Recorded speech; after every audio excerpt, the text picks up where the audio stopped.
Tina Deersky, Director of Finance.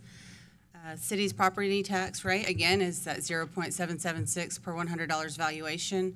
Last year, our certified values came in at just over $5.5 billion. At a 98% collection rate, that means we budget almost $42 million, with about $5 million of that going to debt service and the remainder to M&O.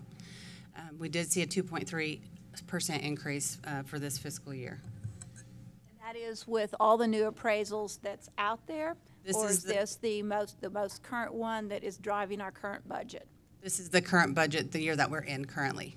Have you been provided with numbers for the 2022-23 projection from the Tom Green County Appraisal District to determine what % increase might happen for next year's or this upcoming budget year? And speaking with the chief appraiser, citywide values increased by an average about 30%. Statewide, they increased by 25%, so we're not alone with that. We did receive our very, very preliminary rough estimates as far as valuations, but we expect that to change quite a bit because we haven't pulled out the tiers, we haven't pulled out debt service. There's so many things, you know, people are appealing. We're still in that process, and so we don't really have a final number for that. We don't receive that until July 25th usually. So you have no numbers, projected numbers for our 2022-23 budget?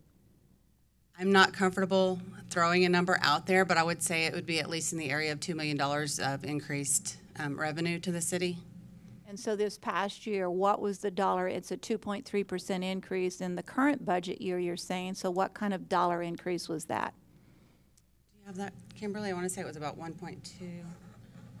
Remember, it went down to $800,000. It was less than $1 million in terms of what we actually saw for the budget. So we didn't even hit $1 million. If I'm not mistaken, it was $870-some thousand that we actually put into the budget for property tax dollars over the previous year. Yes, Kimberly's going to look that up just to confirm, but I think you're correct. That's in the ballpark where we were. And the state law is what as it relates 2% increases before it goes to the public for a vote? 3.5%.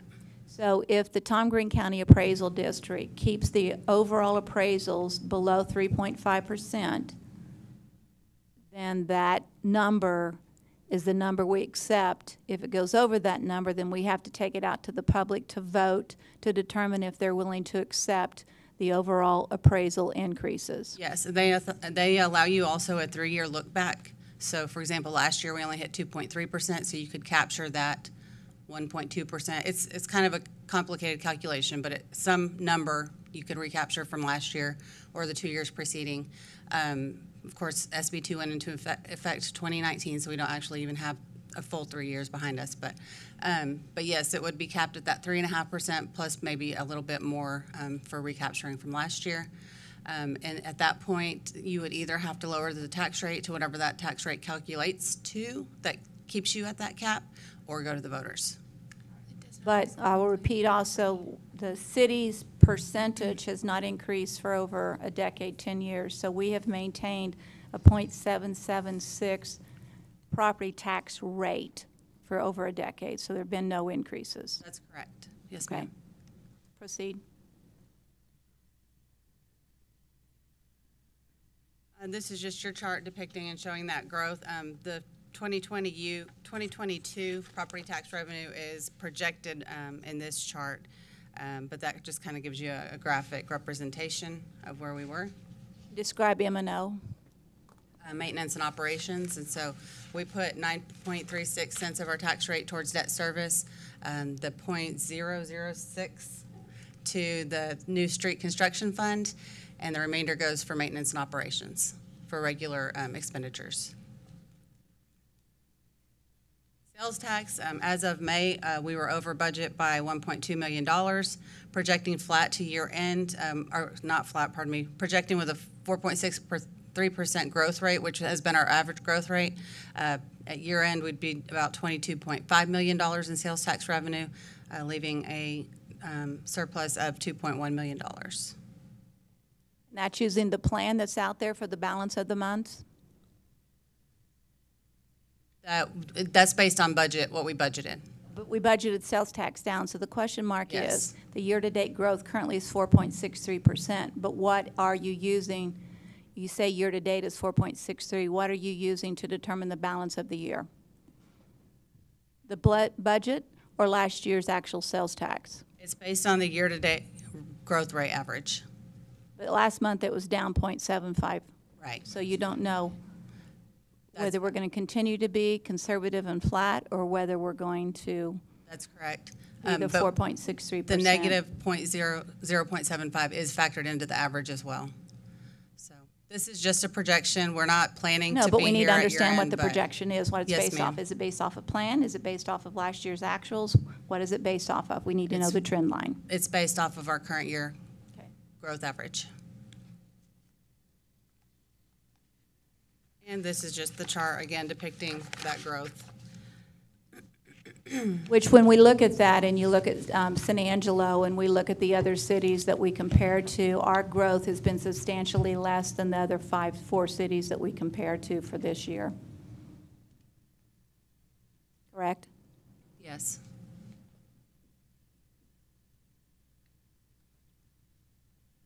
And the next chart, again, is just that month-over-month revenue trend. I'm just showing how we've, month over month for each fiscal year, how that looks.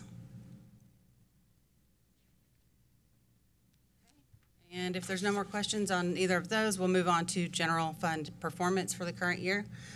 Property tax is at 98% of what we budgeted. Sales tax at 61%. We're currently 58% through the year, so again, that's positive for this fiscal year. Alcohol and bingo tax at 56%. Why is that not, why is that not trending as well with the rest of the sales tax number? Alcohol and bingo tax is the alcohol tax is somewhat seasonal, and the bingo tax comes in quarterly, so this is only 2 quarters worth, and Yeah, but that skews it a little bit. every time we go into budget session, you basically, that seasonality is based on the plan anyway, the budget, because the budget would be based off of the trend line from the previous years. So the question mark would be, with that in mind, you would assume we'd be at 58%, not 56%, because we base off of the trend line, and that trend line would have been last year's performance. So we see alcohol tax usually spike during summer months, and so it should catch up by year end, is what we would expect. I know, but my point is, We don't budget seasonality based on a monthly basis. you don't base it off of last year's numbers, which are seasonal numbers? We do it on an annual basis, though, not monthly. And so in those summer months, when we see more revenue than we would in the winter months, it should help us catch up to where we budgeted year to date. Okay.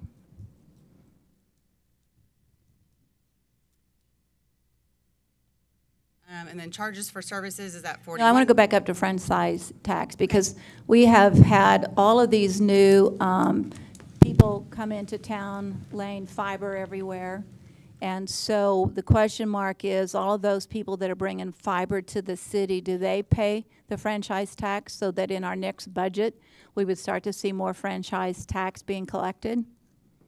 They are required by state law, according to Teresa, to pay franchise tax if they're using our rights of way.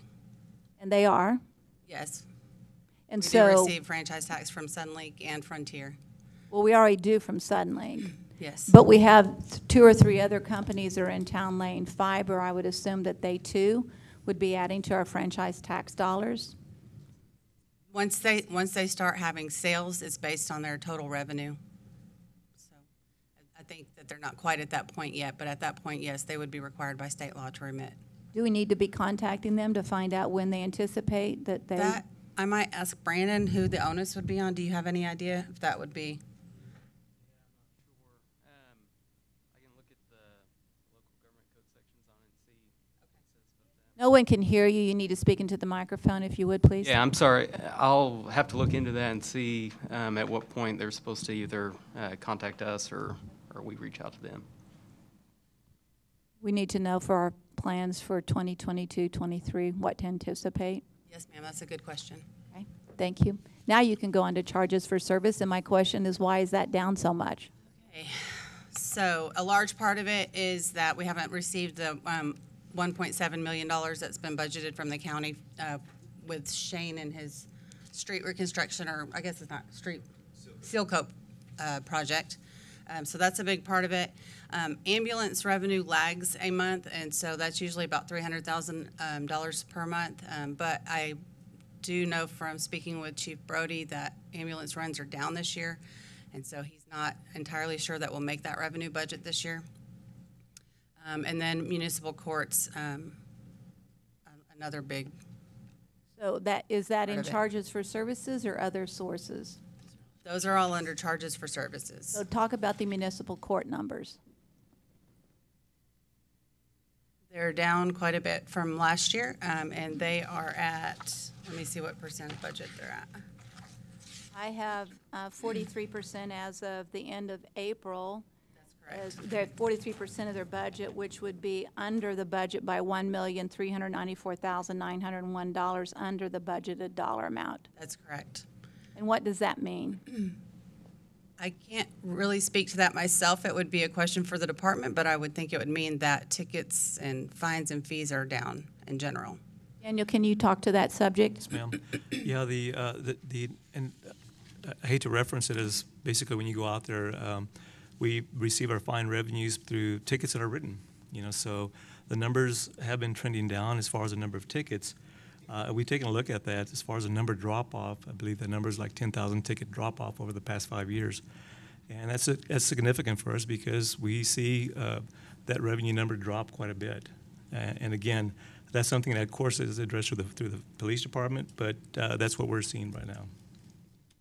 So when when we miss that revenue dollar amount, which is the 1,000,000, I just said 1,394,000. So when we don't hit that revenue source there, then what happens, and where's that money come from to make up for that shortfall? It's all general fund, Mayor. I mean, basically, the monies that come in from the general fund, which this item, of course, anything going into the municipal court as far as the fees and what have you, is included in the general fund. So we project for that revenue. And when that revenue drops downward, we have to decrease our expenditures on the other side, or move monies around to cover the expenditures necessary for that one area. So again, What pays for the overhead of the municipal court? a lot of it does come in. I mean, basically, it has come in through the fees or the fines that has actually covered those expenditures for the past. I mean, for the longest time, actually. Yes, we budget. We group municipal court in under public safety in our blue book and in our financial statements, and so that general fund revenue is what covers any of those expenditures. Okay, do I have questions from other council members at this point concerning this general fund revenue? Because these are the big dollars. This is what funds a lot. So do you have questions concerning this revenue? Because this revenue will be the same line items that we use to figure out what we can or cannot afford in the next budget session. Question, Mayor? Yes, please. For whomever, Tina, Daniel, if we have to make a transfer to cover the shortfall in the municipal court, does that just come out of reserves? Is that, we just pull it out of reserves? Do we have a savings account for that specifically? From where does that money come? Actually, it definitely could come from reserves because we do have our fund balance that's built up. And we have a healthy fund balance, but again, we want to make sure that we maintain that, especially for our credit rating. We want to make sure that fund balance is where it is. So yeah, it does affect us that way. I mean, we have to use some of those monies. Either reserves or by reducing expenditures in other areas, or obviously increasing revenue in another line. Okay, thank you. Lucy? Tina, you said that the municipal court revenue was down from last year. So last year it was we're down 1.3 million, or That's this year's budget. It's actual revenue from this year's That's- budget, but we yeah. were down last year and the year before as well. And then going into next year, we have already received revenue budgets from the departments, and they are projecting a $70,000 decrease next year as well. Say that again, 2020. Tina? $70,000 decrease for their revenue budget for next 22, year. 23. Okay. And do you happen to have at your fingertips what the decrease was in 21, 22, and 2021? Do you happen to have that? What In the actual budget, in the Actual performance. yeah, the actual performance, what we actually did receive? Kimberly has that. Just one second. Give us the past 2 years.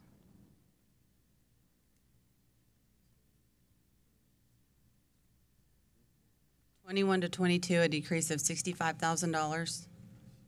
From the plan? The budget. Yeah, but what was the actual from the year before? Because budget's just a number we put out there. What I want to know is actual revenue versus actual revenue. What was the actual revenue? And the decrease in the revenue, not the budget.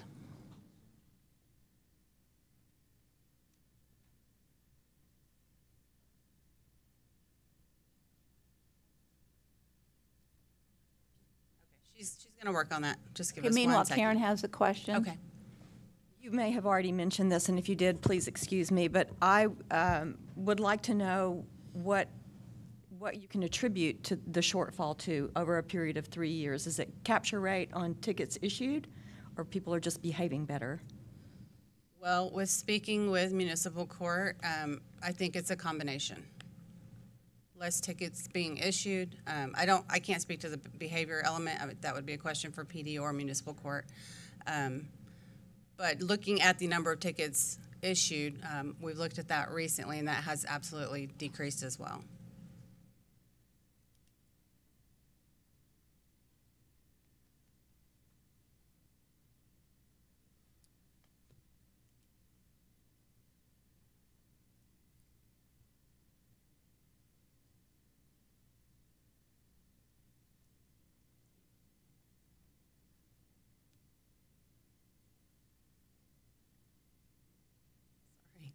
We're trying to think of the best way to find that. So she's going to pull up the year-end Just your blue book. Where's your blue book? the year-end blue books and compare those.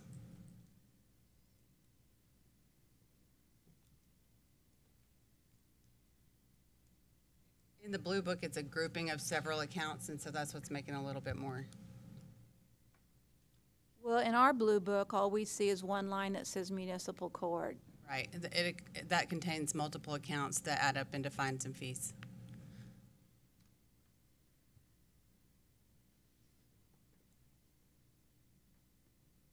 Do you want me to move on to expenditures while she looks, or just wait? No, I don't. I want to Okay. wait.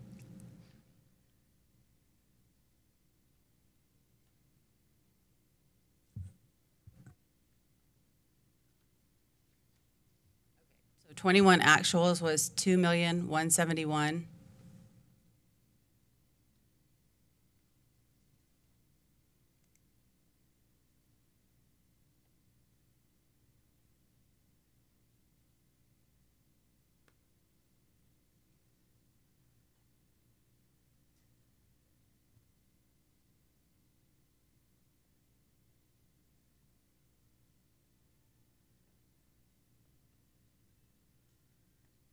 $2,527,000 for 2020, right?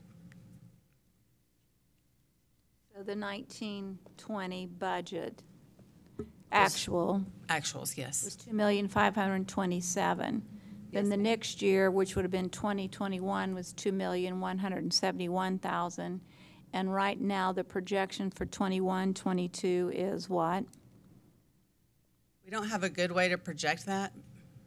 Well, right now, year-to-date, you're at $1 million. And so you're October, November, December, January, February, March, April, 7 months into it, and you're $1.3 million off of it. So if you're 7 months down. Yeah, if you want me to just do a straight line I do. monthly basis? Yeah, Okay. that'd be great, Tina. 200,000 a month.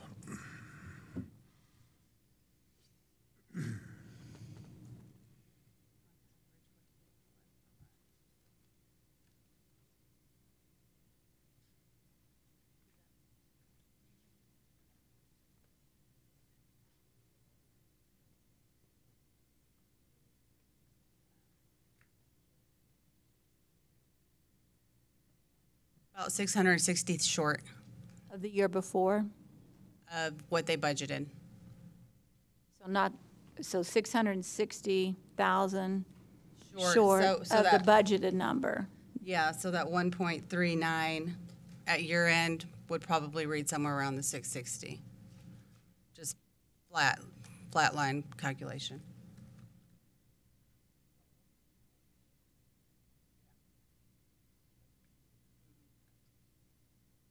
Okay. All right. Any other questions or comments, It's a anyone? rough estimate, but All right. gives you an idea. so. Yeah. And not seasonal, yeah, I don't know how seasonal that would be. But Okay. All right, go ahead and move on to expenditures. Public safety, they're right at 58% of their expenditure budget, which is where they should be at this point in the year. Public Works is at 41%, Public Services at 52%, Development Services at 57%, Neighborhood and Family Services at 56%, Health at 60%, Government at 54%, and Administration and Transfers both at 58%. That's a percent of the budget, not a percent of actual from the year before, correct? That's correct. And on the one, Public Works is 41%. Can we talk about that for a minute? Yes. Not that we don't Here. mind being less, but Right. we would expect that it would not be 41% by the time the year was over. So let's just talk about what we're anticipating. The biggest accounts under Public Works are street and bridge, and so I am guessing that is seal coat. Oh, here's Shane. Shane to the rescue. Is this on? Okay.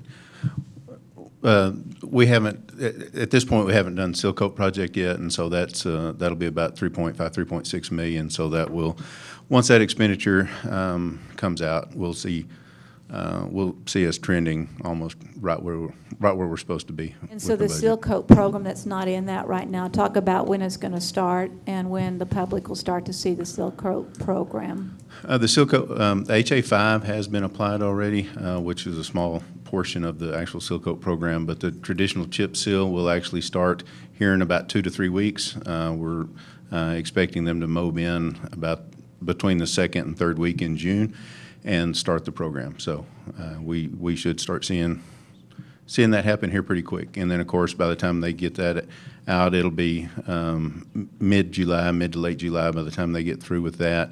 And we'll start seeing, those invoices come in, and we'll start paying those invoices. And so probably as we start finishing up into our budget season, you'll start seeing those numbers climb up closer to the percentage of year-to-date. You want to remind everybody where that seal coat is being done? The majority of the seal coat work will be done in the Southland and around Lake Nasworthy in that area this year. There'll be a few other streets around town, but that's the majority of the work will be in those areas. Okay. Other questions for Shane while he's here as it relates to Public Works and the expenditure line on current budget? Okay. All right. Oh, wait, Question, Lucy. Can you explain to me the health that's at 60%? What does health, what is it, what's that? Yeah, health is the health department, and that is on the health administration line, which has an encumbrance, which means it's been committed but not yet paid, so it's just making it look a little overinflated. Meaning what do we do there? That means I that think there's that's the question. there's a contract in existence, and that we've budgeted the full amount of the contract, but not yet actually paid the entire contract, and so that inflates the percentage a little bit. And that contract is with who? Is where we run the health department, so there's those kind of things. Sometimes for medication, for drugs that we get in. Talking to the microphone if you would, So, please. did you get all that, drugs that we get in, or Shannon that we work with for the health department facilities? Other questions from council? Okay, move on. Here's our bar chart that we show you every year depicting that property taxes makes up 47% of our general fund revenue budget, with sales tax coming in second at 25% of our general fund revenue budget, followed by other taxes and then miscellaneous charges for service and miscellaneous revenues. Okay, so I think this is one that, council, we need to really pay attention to, because these are statistics and percentages that we really need to focus on. In 2017, the amount of the money spent from property tax and sales tax for public safety was at 54%. So that means that of all the revenue we take in from property tax and sales tax, so you combine those two lines, 56% of that money pays for fire and police. And it has increased from 54% in 2017. So that means where most of the general fund revenue, or the funds that we have to work with, has decreased, even though the revenue has increased, because a larger percent of it's going to public safety. Well, and Mayor, another point that probably is worth making is what our total revenue is just from the ad valorem tax, which I believe is about 38 million.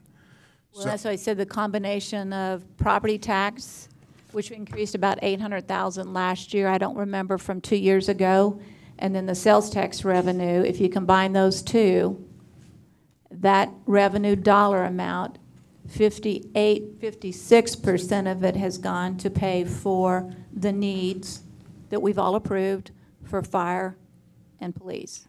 So I think it's growing. sometimes the citizens think that what they pay in property tax covers a lot of things. It does not cover the police and fire budgets. Correct. It takes all of that, Takes plus all some of the that, sales tax plus dollars. a good bit of the sales tax to cover that. So yes, so just so everybody's aware, you know, all the property tax that is paid does not cover the police and fire budgets. Yeah, Tommy, you're correct. The property tax revenue budget for this year is less than $37.4 million. The total public safety budget currently is $45.7 million. I think strategically what we need to be focusing on is we need to keep that percentage at 56%. We can't keep letting that number grow. Our revenue's growing, so it becomes a bigger dollar amount, so it's not reducing the dollar allocation. It is living within that number and making sure we maintain that, because we can't keep doing that. Does that make sense? Okay, and then expense by type. This is the other item that we need to really focus on as City Council, and that is already, if you combine property tax dollars, sales tax dollars, and look at all of the personnel that we have, inclusive of fire and police, and all of the personnel that we have now takes up 71% of the revenue. So if you look at those numbers, you see what's left over to run the city with. Would that be correct? Explain it Yeah, you have the better total. terms than I'm explaining it. Well, personnel is always going to be, of course, the largest expenditure for any city. At 71%, that's about the number that you have. But you're correct. As far as the remainder of the amount that's left over is for the other functions of the city. Of course, personnel is throughout all the city and all the departments and all the divisions, you know, so it comes out of those. But there's an amount, the 29%, that's used toward the running of the city as well. And I would say, Daniel, that I would point out that this is personnel in the general fund, and the general fund would be more personnel heavy because we provide more services from the general fund than goods. Yes, but that's where exactly, but that is where the revenue is. So your property tax dollars and your sales tax dollars are in that general fund. Yes, and ma'am. of the total revenue that we have to work with, which is that first sheet, if you go back to that first sheet. Right there. So of that actual amount and the forecasted amount for the budget, those are the dollars which we have to work with to pay for fire and police, which we've already said is 56%, plus, which is inclusive of the overall personnel, which is 71% of that revenue. So of all of that revenue, you can see the largest percent of it is your property tax dollars and your sales tax dollars. That's And correct. so the city doesn't generate revenue, it accepts revenue, it receives revenue. And that's the revenue that will be used to pay for all the overhead and expense of running and managing the city. Okay, just to be sure. And finally, for the financial side of things, the American Rescue Plan Act, as you're aware, you as council designated $8.5 million of that for the College Hills drainage portion of the project.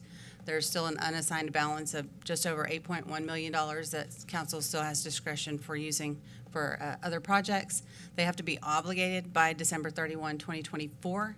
and they must be expended by December 31, 2026. And there are some limitations on the uses of the funding, but I think we'll delve into this a little bit deeper after Daniel has time to talk with you about what your priorities are during this Well, meeting. when we get through the other presentations and Yes. stuff. So we're not making any decisions on funding today. So it's just the number. We're not making decisions today on funding. That's right. So let's just be clear.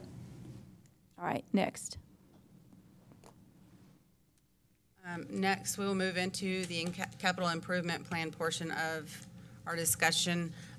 Department directors and managers are asked every year to submit any projects that they feel will be needed to be completed within the next 5 years. And so these projects that we've gathered are based on their presentations and their recommendations.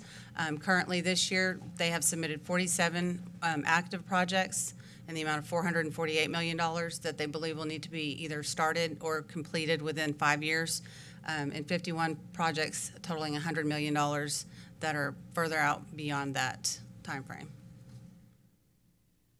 And the active projects, the 448 million, they've been funded? So how could they be active projects if they're not funded? They're considered active if the department director or manager that submits it believes that it must be either started or completed within a 5-year time period. And so this list here is kind of showing you how those are broken out. Oh, I'm sorry. Kimberly's correcting me over here. Active means that they believe that they will either start or complete it within the current year.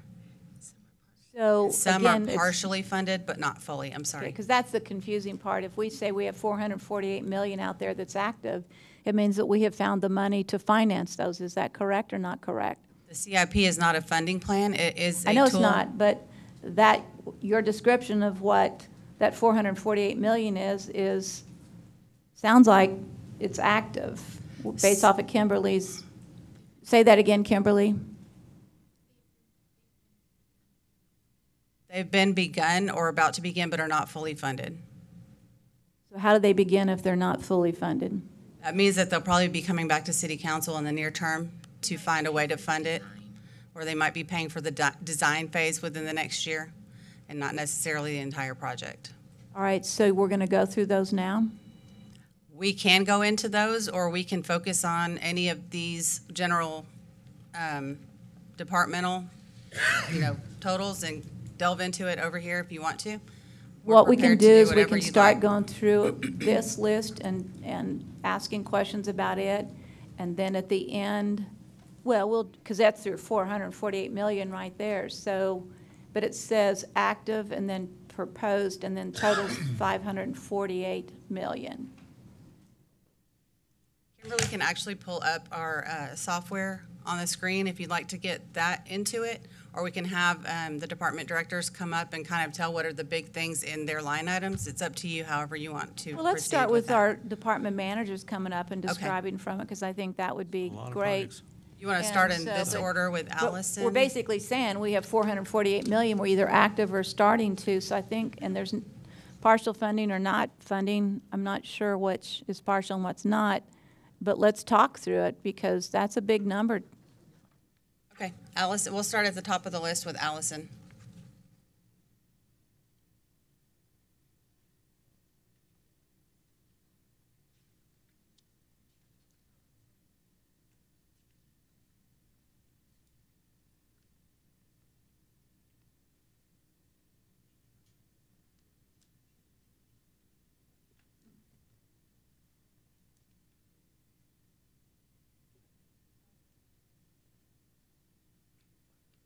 Let us know which project you'd like to start with on that list. Oh, okay.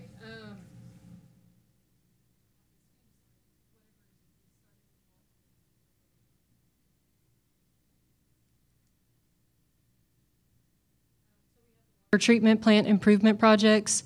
These are ongoing maintenance items, so this is something that we budget capital dollars for replacement each year. This year, we do already have our contractor to replace the clear wells, which is another CIP project listed in here. But the Hickory expansion and all of those type improvements work into this water treatment plant project. And the time frame on that, say that again?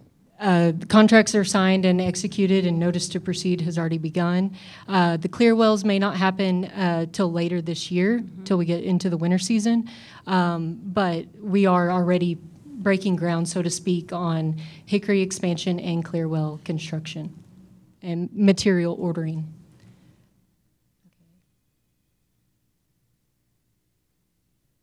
The North Concho River wastewater system improvement. So we've done wastewater trunk main improvements now up to Santa Fe Park or to the golf course itself. And then that's where our sulfur draw lift station ties into.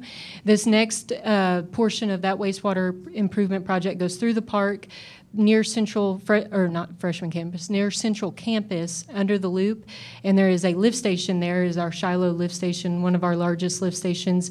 And it would ultimately take that lift station offline and offload everything into the trunk main. That one is in design phase, or soon to be bringing to you for design phase. So that's why it's in the active category.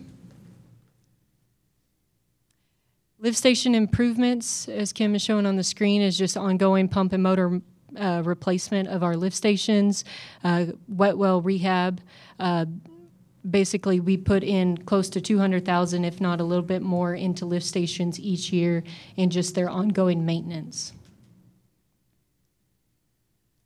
Vac truck is one of our largest pieces of machinery that we own in the sewer department. It is, I think, a little over $400,000 for that unit, but it cleans and vacuum is in the name, but it does. Vacuum will work. Yes, vacuumed out wastewater in lines that get clogged up for various reasons, for rags, grease, any of those type of debris. Water reclamation plant improvements. So this is also, each year we dedicate more funding to pumps and motors and large pieces of machinery at our wastewater plant. But this one is also very high as a part of the Concho River Water Project. And so as a part of my presentation later, we'll go through that. But it is to upgrade that facility to meet discharge quality requirements to dump into the Concho River.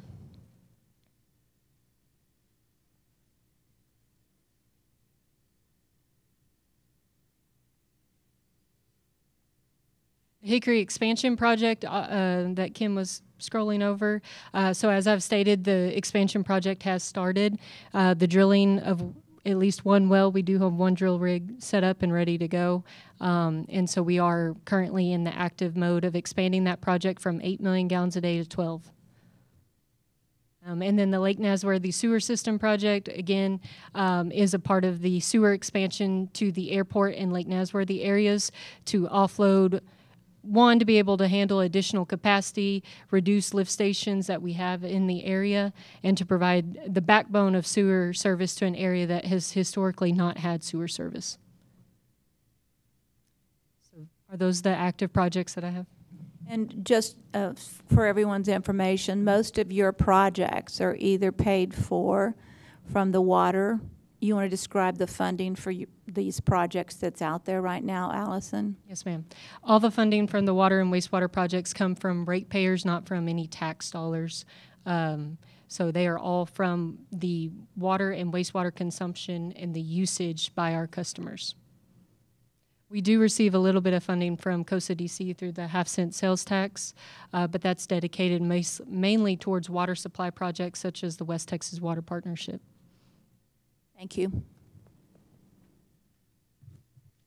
So Mayor, that was 213 million of the 448. The next biggest one is $202 million from engineering. Those two make up about 415 of the 448. So those are the two big ones if you want to go through engineering as well. Yeah, and then they'll do better, more thorough presentations when they talk about Yes, their ma'am. areas. But since we talked about that big number, I think people have a right to know what I these agree. projects are and the funding sources for those.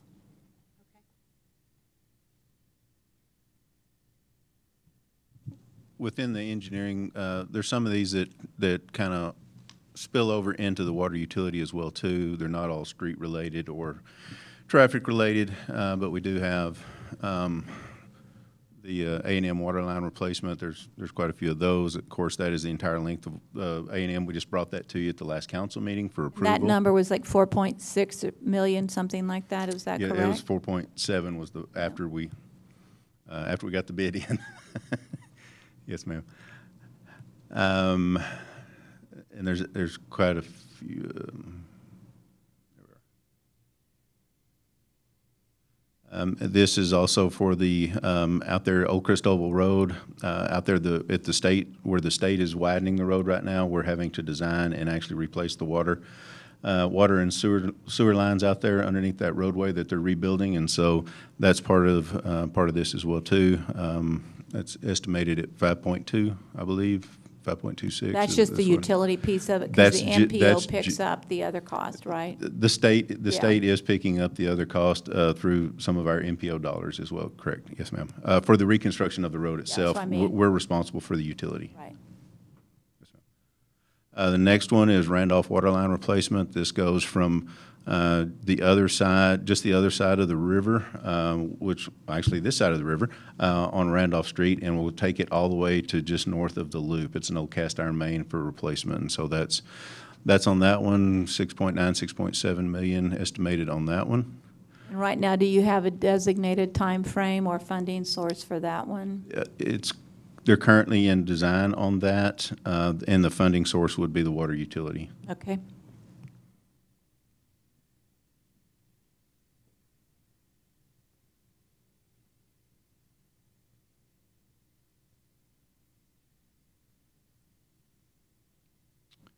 The next one, we just have street construction in general. We have several streets out there looking at future for design as well, in the design phase of it as we come along. This is kind of this is more of a placeholder for us, and so as we've had those streets, we have issues come up, like when we had the winter storm and we had to go in and replace. You know, the council authorized $1 million for going in there and doing that work.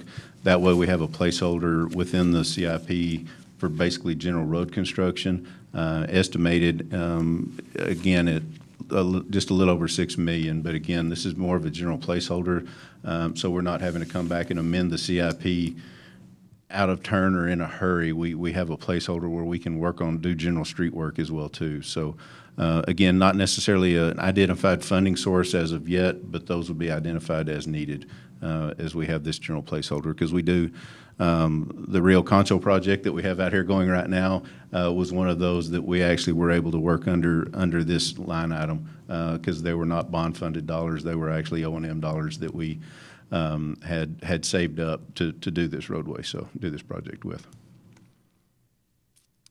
Stormwater quality improvement projects. We have some of those identified, the Foster Road. We have another, it's just another general construction. So again, if we do find the money, and of course we do, we've been watching for hazard mitigation grant dollars and things like that, where we can start looking to address some of those issues, like the Foster Road issue and some of those that we have identified in our hazard mitigation plan.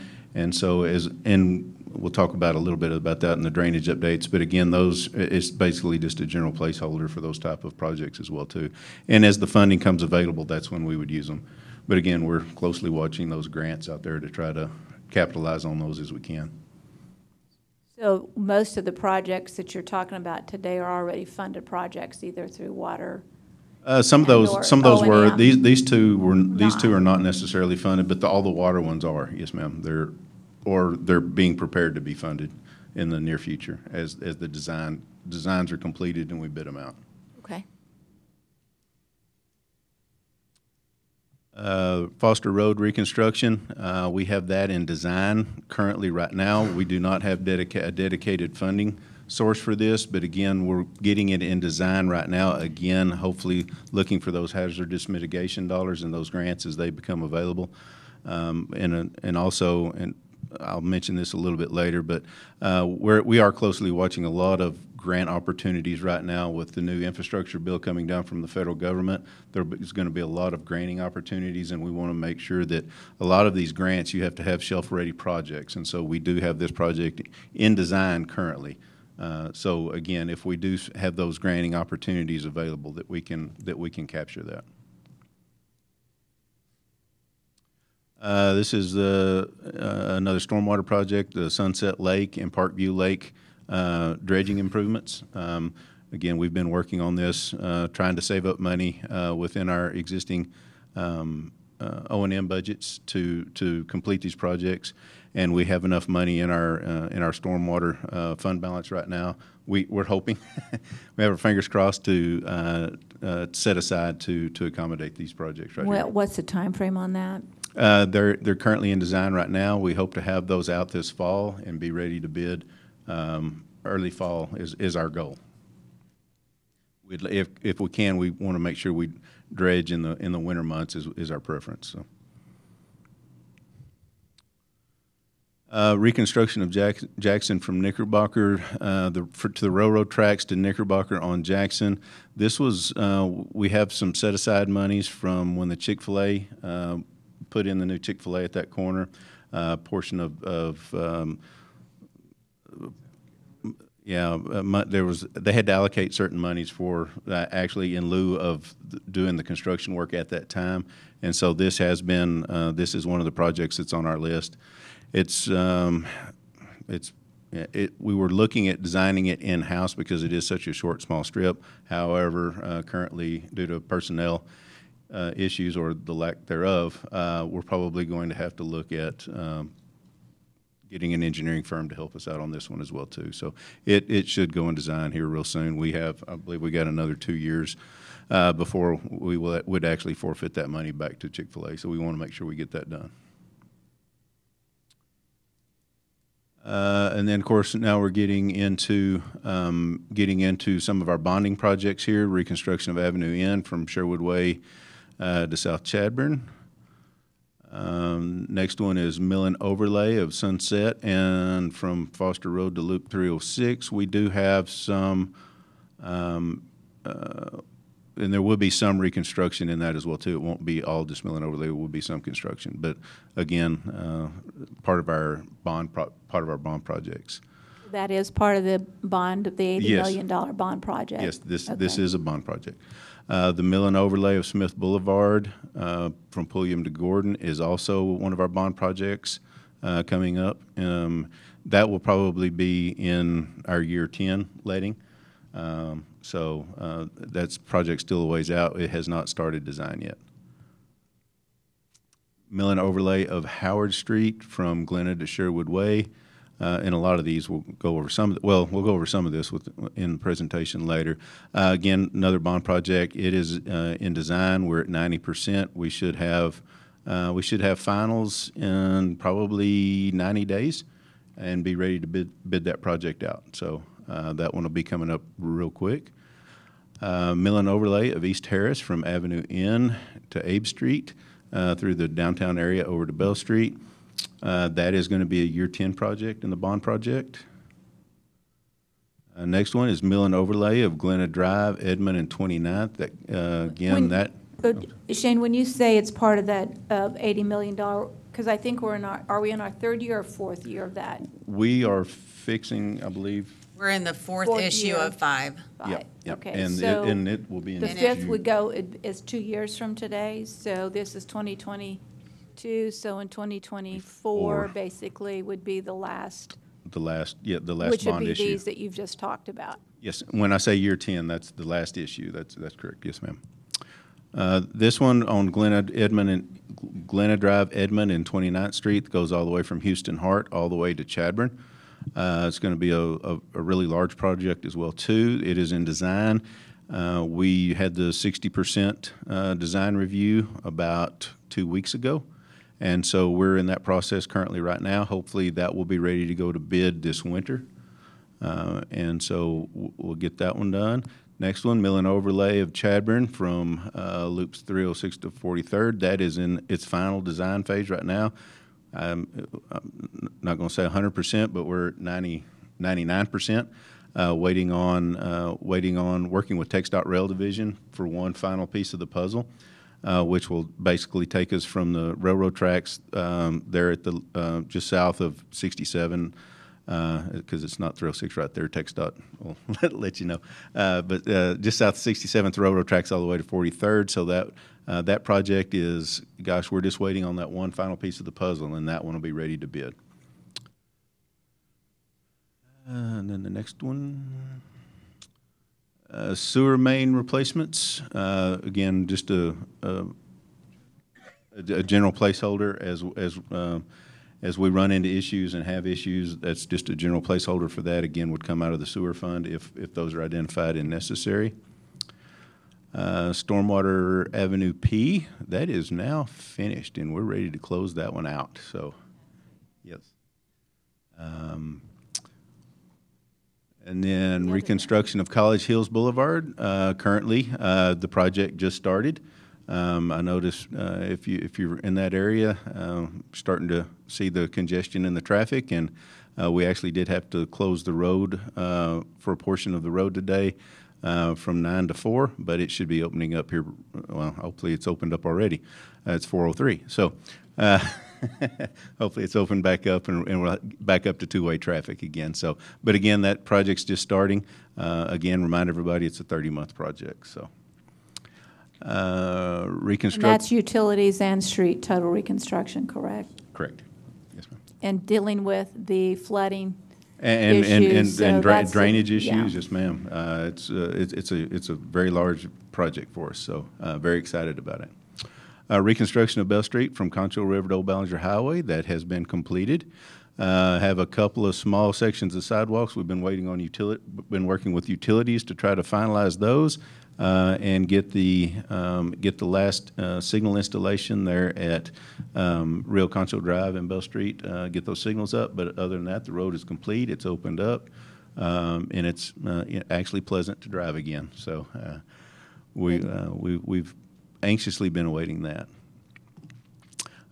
Next one, mill and overlay of Southwest Boulevard. Again, this one is currently in construction, and we're kind of getting towards the end of it now, finishing up right there at the low water crossing to the loop. We do have to we're going to have to rip out and rebuild the intersection at Green Meadow in Southwest. That's still left to do.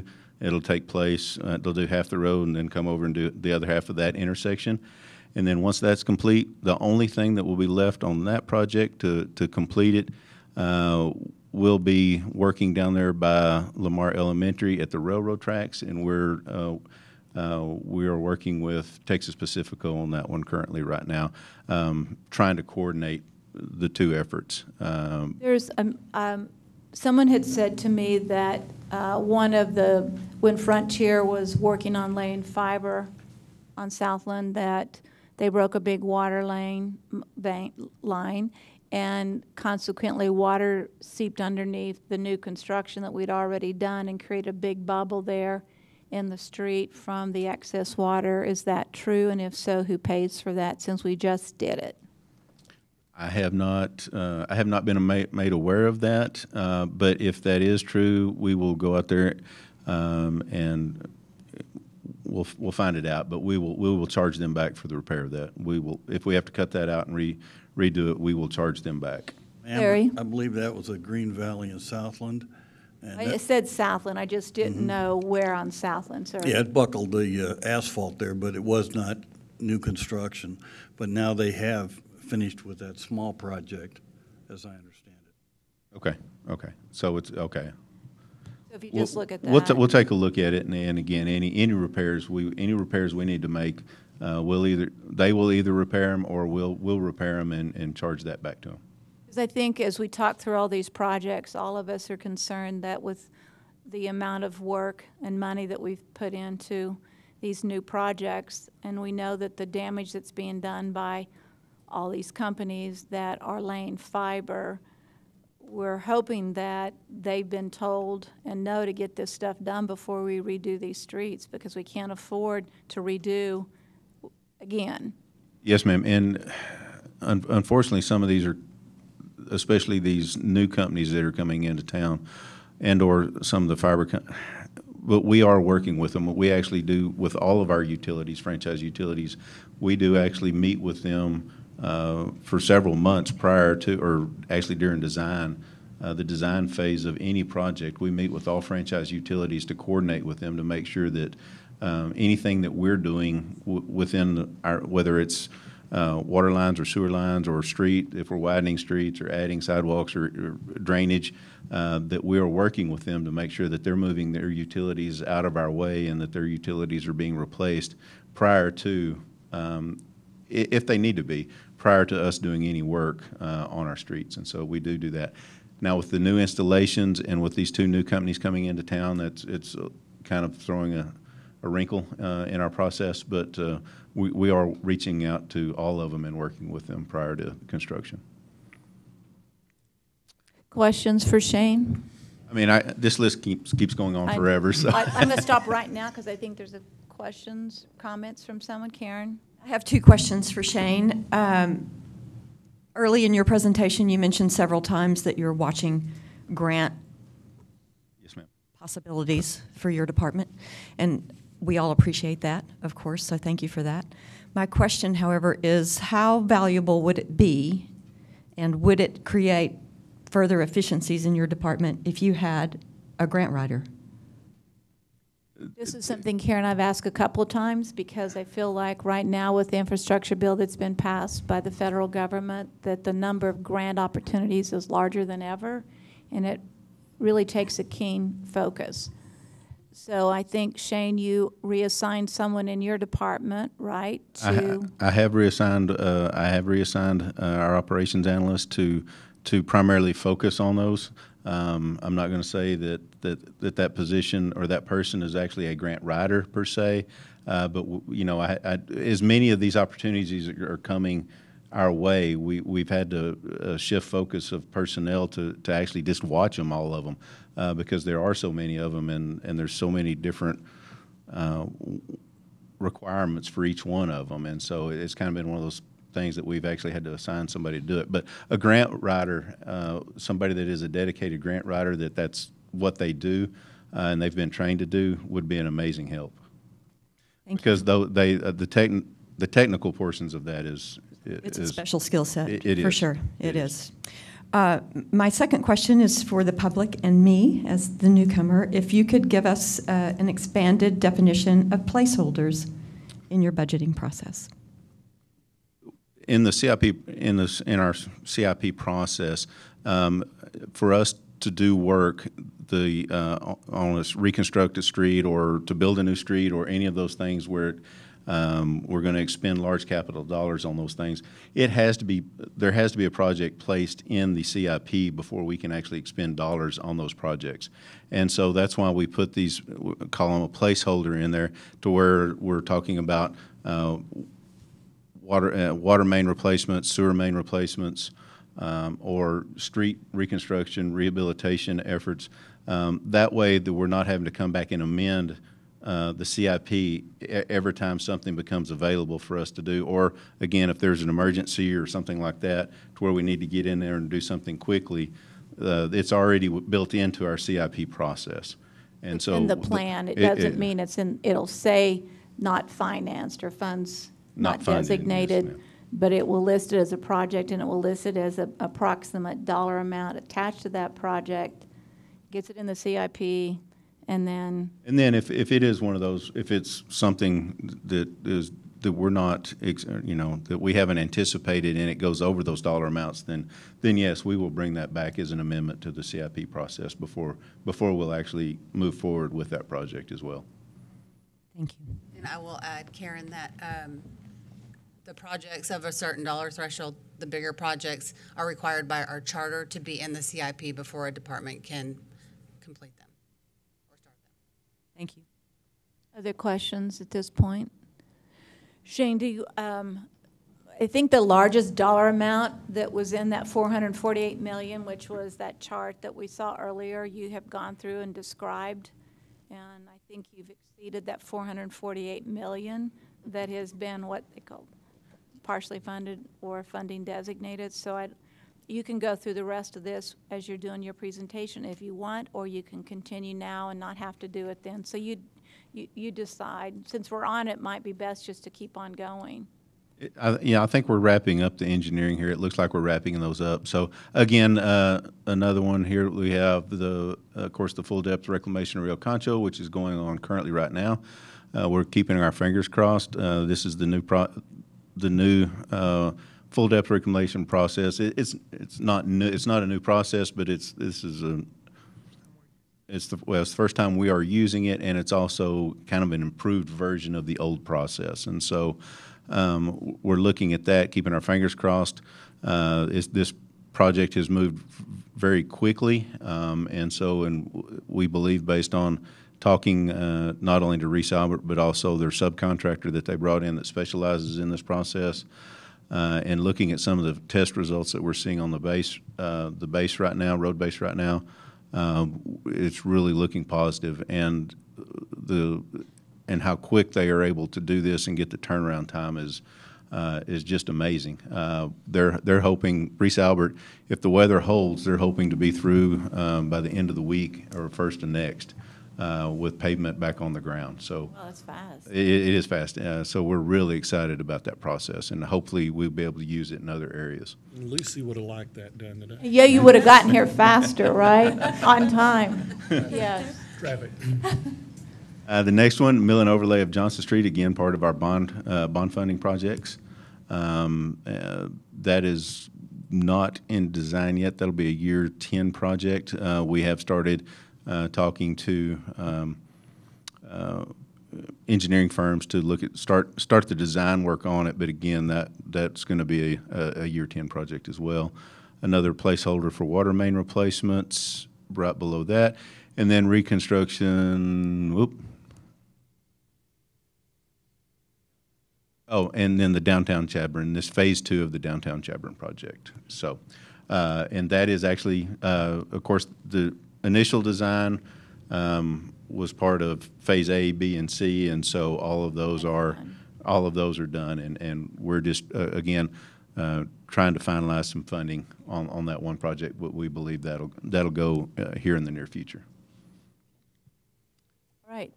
Questions, comments? Quick It's a lot comment. of work. Yeah, Yes, quick Daniel? comment, Mayor. He did all that without notes.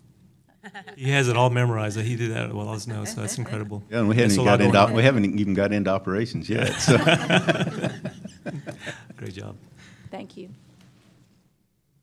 So on that 448 million that we were talking about, you can see that if you first glance at that, it seems like an overwhelming amount of dollars and amount of money, but the largest part of that is already in a game plan of funding. So the dollars were there, or have been planned for. Okay. Next. We'll switch back over to the presentation, please, Kimberly.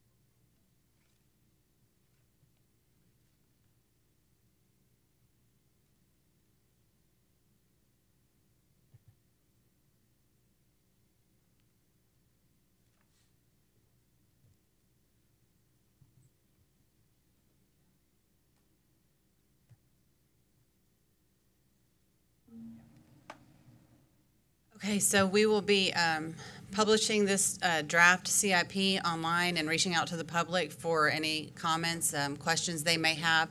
Wait a minute, go back, because we did on that, go back. This one? So we did water utilities, we did engineering. Let's hear about airport.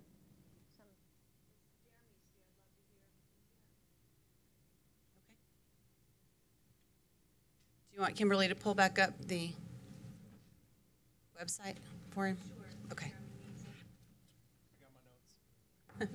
No, you can't, no, Jimmy, you can't use it. You got to pull a Shane on this. You can't do that. Yeah, it'd be good to pull it back up so everyone's on the same page.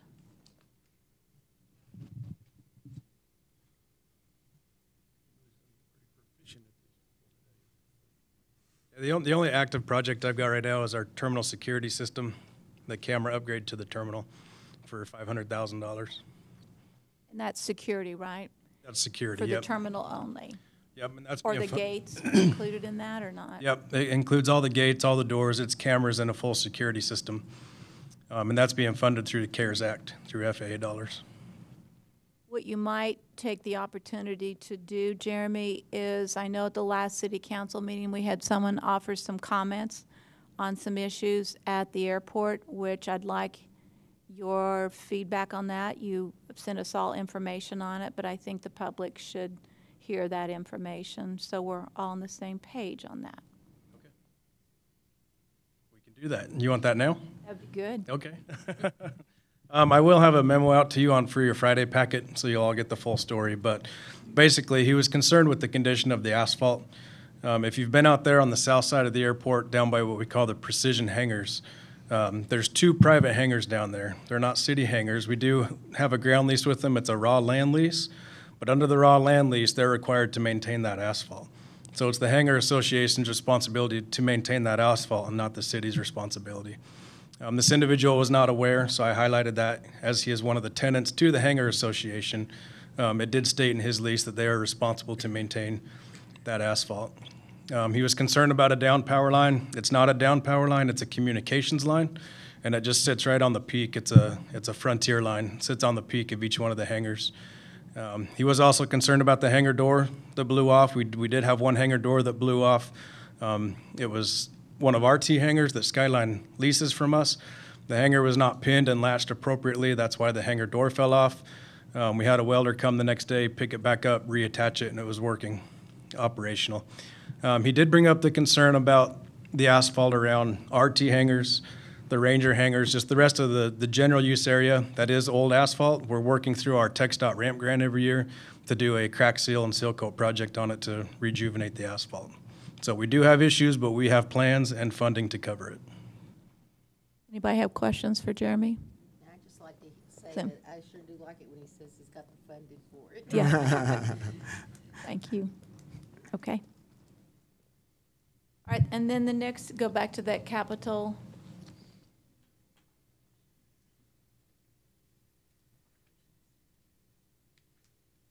Next, we could look at operations. That was the next on the list. That'll be Shane or Patrick. Okay.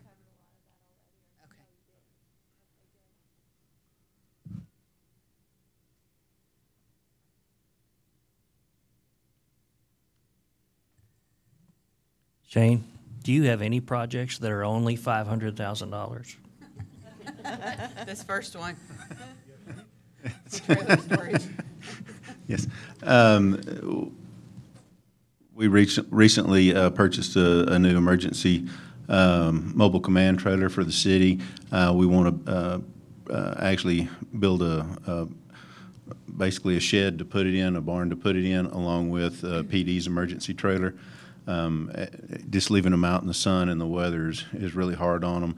Also, keeping the batteries charged and a lot of those other things that we need dedicated storage space. So this was placed into the CIP for basically a structure to cover those assets. The next one, City Hall Annex 34 East Harris, the old Standard Times building. This is looking for the rehabilitation of that, for the design and also for the construction of the rehabilitation of that for a new annex for the utilities and basically all of Public Works, as well as the communications department and the fire marshal's office. And we also are looking at the possibility with enough room that we could actually possibly move the EOC operations into this facility as well too. And they're currently out at the airport in the old FAA building, correct. And so that's that one. And then the next one is the new, basically, we're currently working on looking at a new landfill, a new permitted landfill. And so this is the expenditure for that, estimated expenditure currently. And what's the time frame on that? Looking at 3 to 5 years. It's a long, drawn-out process, and it takes a while to get through the permitting and all the testing that you have to do. So, How many years do you have left on the current landfill? on our post-closure, closure and post-closure report, we have 8 years. So we'll sort of. It's tough to judge when you start getting down to this. Our year-over-year intake at the landfill has increased quicker, at a quicker rate than what we have expected it to do. And so we've been trending a lot steeper than what we have. And so we're going to go with 8 years. Not looking at 2, are you? No. Stop taking your trash out there, Tommy. It's causing a problem. Well, No. he was hedging his bets. I'm thinking, is he going to come out with 2? No, we're not. So I think we're in good shape. So that was it. Okay. That was it for operations. Up next on that list was Fort Concho. Carl White. I have a Carl question White? for Yeah. Shane. Sure. Yeah, Patrick and I talked a little bit about this, and this particular landfill. I was under the impression that we were going to use the area that was east of the current landfill to develop that. I wonder if you'd want to talk to that so that everybody's kind of aware. We have a contract on that land to sell it. Oh, just to the north. We've gone through the RFP process and are working through that right now. We covered that in executive session last meeting or the meeting before. But we were looking at the land to the east as an alternative site as well for a new permanent landfill. It did have some environmental issues attached to it, and so and of course ownership as well too. But with the area that we are looking at now, there wasn't any environmental issues with it. So, Thank you. Mm-hmm.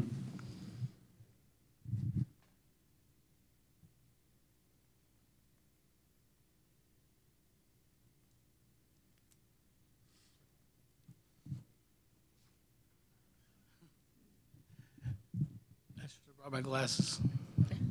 Okay, this is Fort Concho Barracks 3 and 4, the mess halls reconstruction. This is an active project, and it is fully funded.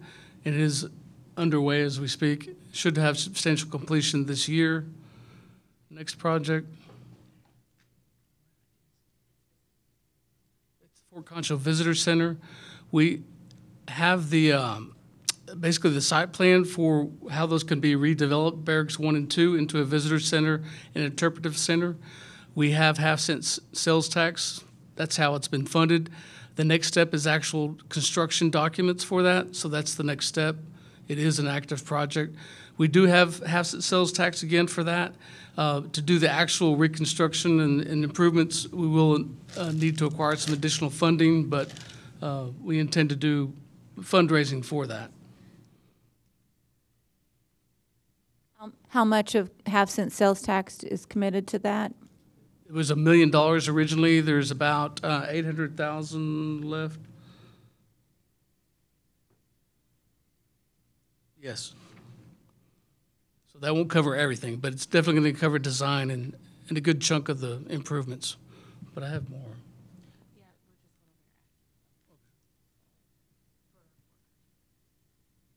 Those were the active projects for Fort Concho. While Carl's here, we could go through his Parks and Recs projects if you'd like.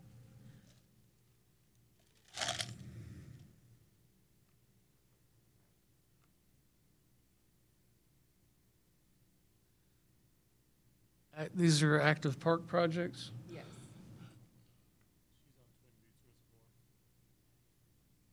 Yes. This is fully funded. It's ongoing. We're under the design phase of this project. It's largely a TPWD trail grant with some funding that we had some matching funding, $40,000. The rest is matching funding. It's for trail improvements and trail signage and trailheads, a shade shelter at Twin Buttes Recreational Lands, working with TPWD and the Bureau. It's ongoing.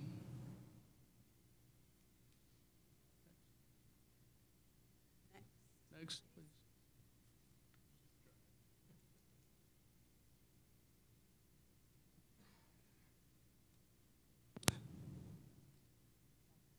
Dog Park Pavilion. This one's fully funded. We had a gracious donor donate the funding for this, $75,000. It's ongoing. It's the next project we're going to tackle after we finish the renovation or the construction of the new playground at Unidad Park, which should be finished here mid-June. We'll begin that project right after that. It's an in-house project. So that's fully funded. I know the original dog park was, but are you saying this piece of the dog park pavilion is also funded? Okay. Totally private funding. Riverbank ongoing. We have a little over $1 million for this. We're still under the design portion. We're having to make an assessment to see if we have to do the assessment to see if there's any impact on the river itself. So that's taken a little of the time. We have funding to do, and some grant funding and some funding council previously allocated, as well as a little bit of half-cent sales tax to do this project. What I want to make sure we do is because a couple of the areas where there was riverbank stabilization, by the time we got to it, it totally collapsed, the sidewalk and everything. We need to make sure we don't get to the point it's collapsed and it's a much more expensive project. So when we evaluate this riverbank stabilization, do we have a priority list still going on so we can again, I don't want to see collapsed sidewalks into the river as well as the trees and I mean, we just need to deal with it earlier on. We do, and as you stated, Mayor, earlier in council meetings, there were some hot spots, as we called them, and Shane and his crew, as well as some others, addressed those to try to stop the erosion. If you walk that whole stretch of the river, we got issues that we need to address, and there's no way you can stop it all. This we will eventually, but we're going to have to continually send some allocations this way. What they're doing with the design is actually designing a further piece, because you have to do these low mars, all these kind of things to show that you don't impact the water rising and floods and so forth.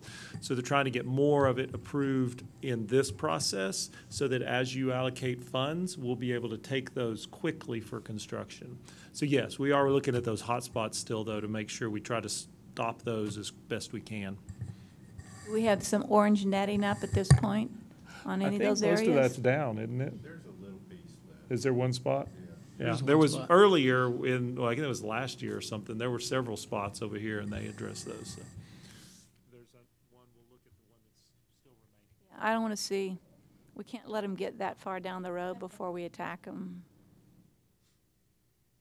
We'll be coming back to y'all as this design comes in place, so then we'll start the actual construction. At that point, we'll probably be asking y'all to look further down the road and how we want to address those. We watch for the grants, but sometimes if we have some funding allocated, it makes easier for them to actually attack those grants when they come available. Okay, and next up is recreation for Carl as well. This is the old girls' fast pitch complex site. We still call it the 29th Street Sports Complex, but it doesn't even touch 29th Street. But it's along the river. This is a renovation of this site, but it's really a very low-level renovation to provide open practice space for things like baseball, softball, soccer, football, and make a connection across the river to Kirby Community Park. It's basically to allow us to make more usable this open space for sports practice, primarily for youth. And this is half-cent sales tax funded. I think, Tom, we were looking at trying to figure out how we could get that bridge connecting Kirby Park over here to this facility. And I don't know if we got very far down the road. We've had a couple meetings Good. about this just within the past 60 days, what I'd say, and that is in the bid process. Good. that The bridge. the design- Unfortunately, it's not our local vendor that's across the street, Yeah. which is what irritates me, but yeah, it's in the process. The design on this, Al Torres is doing in-house, so we're working on that, trying not to expend as much dollars. When we get to construction drawings and those kind of things, we may have to have some of that done, but Al's been doing all that work, and he's coordinating with Tom. It's in his district, and then we're not too far off from probably bringing that to council for a look at it and go from there. Because I think that is a key part of making this really function. Okay, good.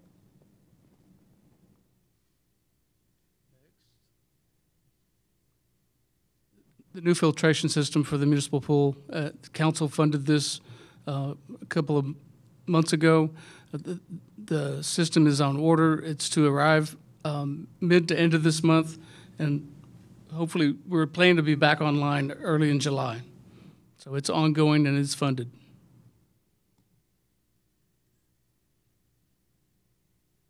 And I think that's all for Carl's active projects. We can move on to the fire department. They did submit. Brody, Do we want him to do that during his regular? we can. Yeah, Chief, we can do that during the fire and the police, the same thing, because those tie in a little bit better. And animal services, I think Morgan or Bob Solis may be here. Here.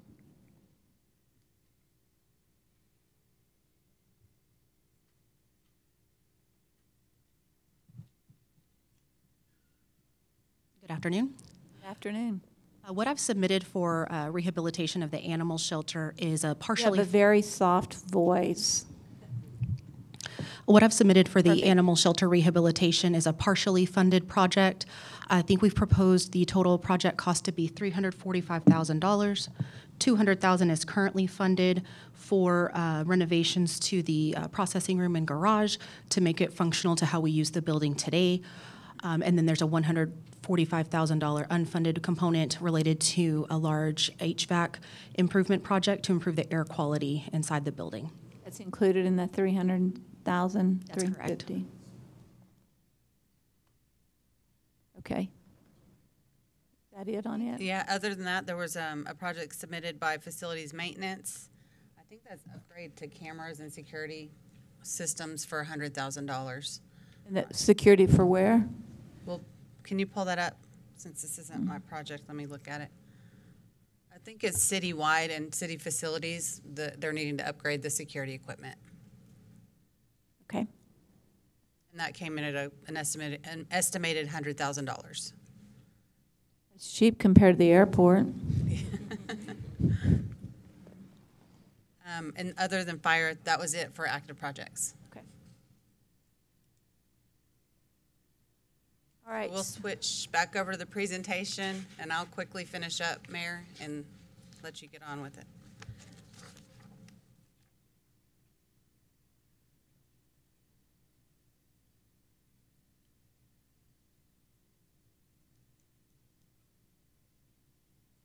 Okay, so as I was saying earlier, we will put this draft online for the public to view and so that they can send us any comments or questions they have. We will begin to compile those for you. We'll send them to you on June 17th, and then we'll have the public hearing and adoption at the Tuesday, June 21 City Council meeting. What kind of comments would the public make? Talk through that, because the CIP is established. So we have the CIP project established. What kind of input are we looking for? So we try to get feedback from the public to see if they have anything that they want to tell City Council about any of these projects. And that's why we wait to have City Council approve it until after they get that feedback from the public to see if you want to have any other questions or if you want to add something to the CIP or, you know, something like that. You could direct department directors to do that. Okay.